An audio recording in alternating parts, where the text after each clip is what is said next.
it did not take a lot of time to get approvals within the institution.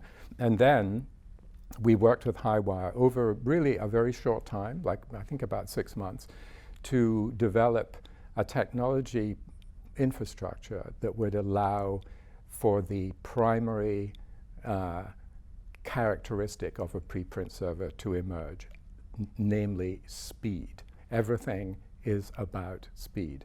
That's what makes the preprint experience so gratifying for the person who wants to share the work. And we were able, with HighWire's help, to modify BenchPress, a system that we have standardized on for all our journals, but we stripped it down so that it became very much simpler to operate. So a standard submission to bioRxiv is a very, very quick and straightforward thing for a scientist to do, far more so than the standard submission to a journal. So that part was attractive. And then with HighWire's help, we were able to create, once the screening step had taken place, we were able to create a very fast pathway from that allowed the approved manuscript to arrive on the bioRxiv site. And in fact, I just learned yesterday from HighWire's VP of engineering that that speed of transition has increased even more, because they are still working on this idea of making things really, really fast.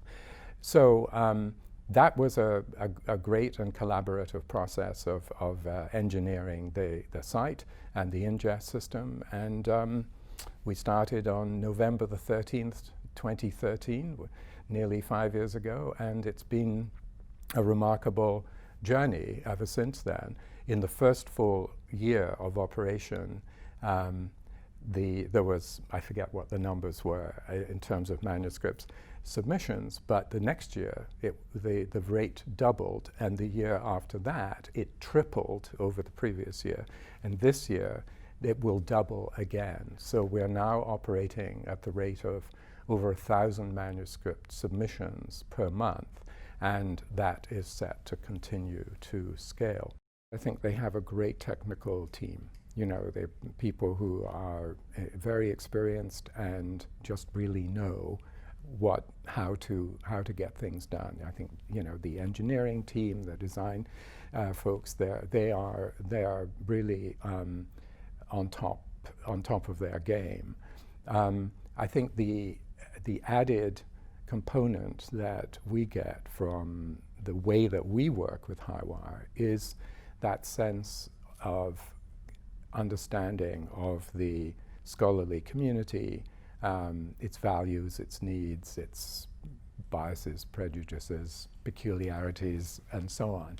And in other words, there are people at HighWire who understand our communities in the same way that we understand our communities. So I never get the sense that there's any form of, you know, a technologist saying, well, you know, the solution has to be this way because that's what makes sense from a technological perspective.